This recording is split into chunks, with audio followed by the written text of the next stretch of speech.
पीछे से डलबोगे रंगबो कहाँ कहाँ छोड़ी तू बोलगे ढोलिया के नीचे देवो करी हो लगे पिचकारी से छोड़ी करी देवो हो लगे आगे से रंगबो की पीछे से डलबोगे आगे से रंगबो की पीछे से डलबोगे रंगबो कहाँ कहाँ छोड़ी तू बोलगे ढोलिया के नीचे देवो करी हो लगे पिचकारी से करी देवो छोड़ी हो लगे।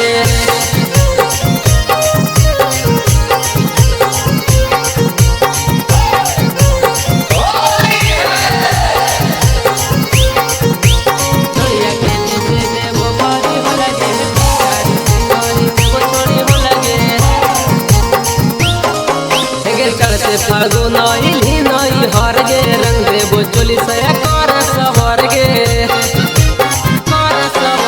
चढ़ते फागुन इल्ही नई हर गे रंग देवो चोली सया कर सवर गे ढोलिया के नीचे देवो छोड़ी डाल गे चोलिया के नीचे देवो छोड़ी डाल गे रंग देवो छोड़ी तोरा गोरे गोरे गाल गे ढोलिया के नीचे देवो करी हो लगे पिचकारी से छोड़ी कर देवो हो लगे।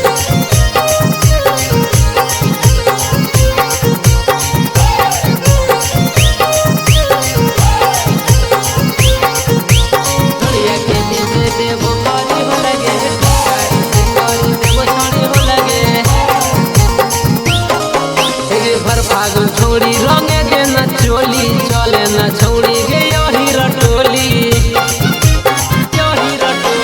भर फागुन छोड़ी रंगे देना चोली चले ना छोड़ी गे यही रटोली